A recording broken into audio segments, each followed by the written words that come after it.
আমরা কি জালিম হব? ওইটা তো বসে রয়েছে।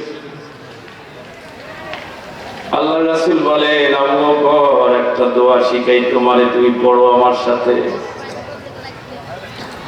আপা কথা বলা যাবে না শোনা?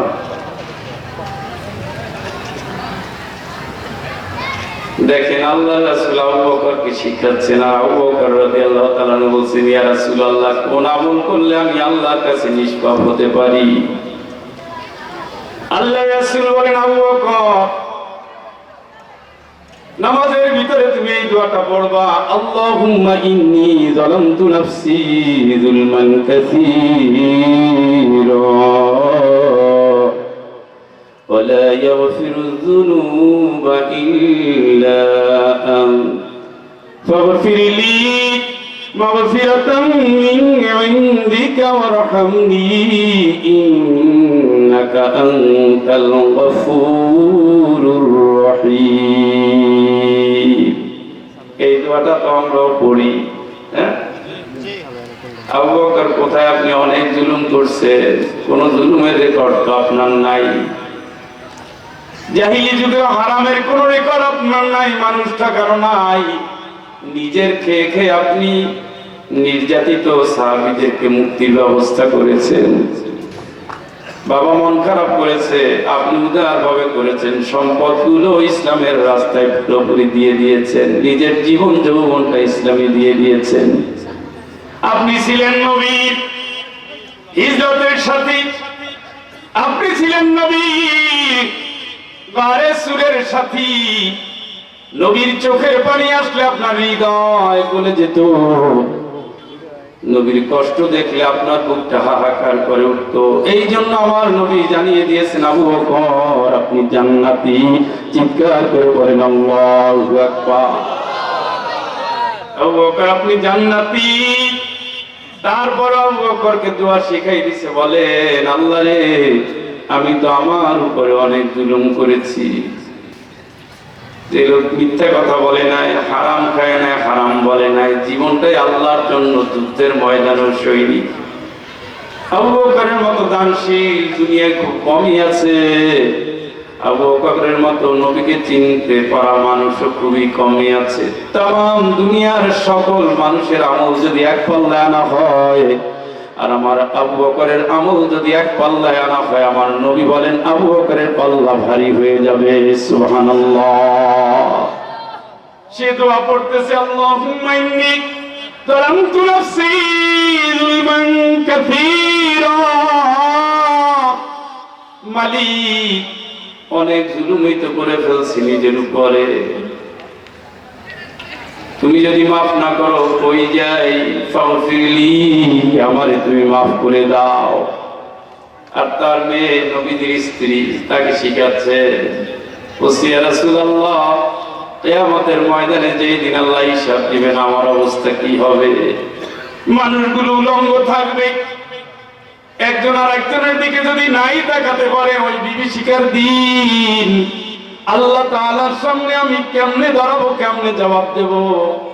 আল্লাহ রাসূল বলেন, আয়েশা তোমার একটা দোয়া শিখাই, আল্লাহুম্মা হাসিবনি হিসাবান ইয়াসীরা। আল্লাহুম্মা হাসিবনি হিসাবান ইয়াসীরা। আল্লাহ তাআলা কিয়ামতের দিন আমার হিসাব তুমি সহজ করে দিও। অথচ এই আয়েশা রাদিয়াল্লাহু তাআলা আনহা, আল্লাহ রাব্বুল আলামিন তাকে এত ভালোবাসতেন, তার পবিত্রতা নিয়ে কোরআন আল কারীমে আয়াত নাযিল করেছেন। নবীর কাছে শুয়ে থাকা কালীন তার উপর ওহী নাযিল হয়েছে। সে আয়েশা রাদিয়াল্লাহু তাআলা আনহা কোরআনের হাফেজা ছিলেন, মুহাদ্দিস ছিলেন, মুফাসসির ছিলেন, মুফতি ছিলেন। হযরত ওমর রাদিয়াল্লাহু তাআলা আনহু বলেন, কোন মাসালায় যদি আমরা ঠকে যেতাম, আম্মা জান আয়েশা রাদিয়াল্লাহু তাআলা আনহার কাছে পাঠিয়ে দিতাম, তিনি যে সমাধান দিতেন আমরা মেনে নিতাম। দেখেন বাপের শিখাচ্ছে আল্লাহুম্মা ইন্নী যালামতু নাফসি, মেয়ের শিখাচ্ছে আল্লাহ তুমি আমার হিসাব কিয়ামতের দিন সহজ করে নিও। যদি আয়েশার এই অবস্থা হয়, কোরআনের হাফেজ হওয়ার পরেও নবীর জীবন সঙ্গিনী হওয়ার পরেও যদি অবস্থা হয় জান্নাতে নবীর সাথে থাকার মানুষটা যদি তারপরে জুলুমের কথা বলা হয়, চারিদিকে আমাদের আধার, বোনের হক আদায় করি নাই, মায়ের সাথে ঠিক ব্যবহার করি নাই, ছাত্র ছাত্রীর সাথে ইনসাফ করি নাই, সমাজের বুকে আমি ইনসাফ করি নাই, হালাল জীবনটা যাপন করি নাই, অন্যায় দিয়ে জীবন পূর্ণ করে দিয়েছি, অসত্যের সাথে সংসার করেছি, আল্লাহর কোরআনের বিধান মানি নাই, রাসূলের আদর্শের তোয়াক্কা করি নাই, ইসলামটা জীবনে মন প্রাণে নেই নাই। আমার ফয়জুল, আপনি আব্দুল্লাহ, উনি সুমাইয়া, ওনাদের গুনাহ সমুদ্র আবরু খাওয়ার পরেও কোনো অনুতাপ নাই, কোনো অনুশোচনা নাই। এদের জুলুম ছাড়া, জালিম ছাড়া আর কি বলা যাবে? কথা বলে। আমাদের তো জীবন অন্ধকারে পূর্ণ। আমরা তওবাও করি না, দোয়াও করি না, নত। অথচ আবু বকর রাদিয়াল্লাহু তাআলা যদি কোনো এই যে ঘাস, যদি ঘাস পেতেন, ঘাস বলতো, রে ঘাস, ও তৃণলতা, আল্লাহর কাছে তুই কতই না মুক্তি পাইবি, তোর কোনো হিসাব লাগবে না।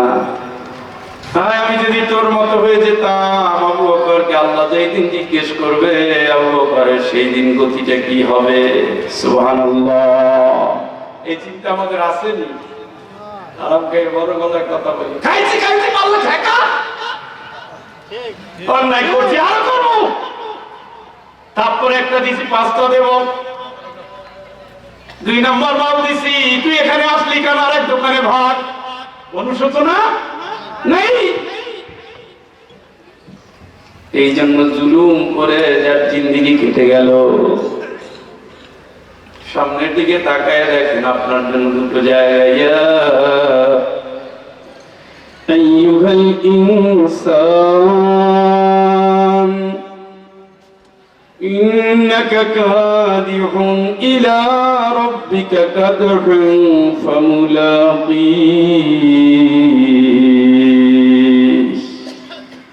হে মানুষ, এখানে হিন্দু বলে নাই, মুসলিমও বলে নাই, বৌদ্ধ বলে নাই, খ্রিস্টানও বলে নাই, ইহুদি বলে নাই, জৈন বলে নাই, আফ্রিকান, আমেরিকান, এশিয়ান কিচ্ছু বলে নাই, সাদা কালো বলে নাই,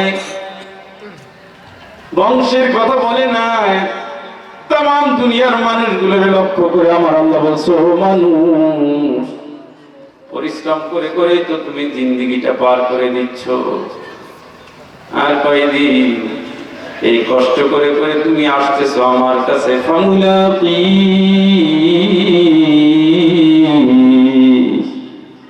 আমার সাথে তোমার দেখা হবে।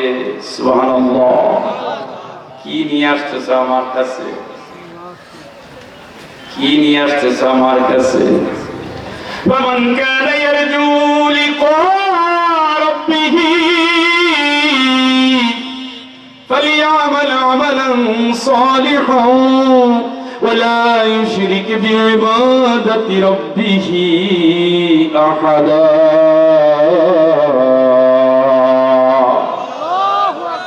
ভালো আমলটাই নিয়ে আসো, শীত মুক্ত জীবনটাই নিয়ে আসো, ওটা আমি ভালোবাসি। ইরজি ইলা রাব্বিক, রবের দিকে তুমি রওনা দাও, আসো। রাদিয়াতাম মারদিয়া, এমন ভাবে আসো তোমার রবও খুশি, তুমিও খুশি। সুবহানাল্লাহ।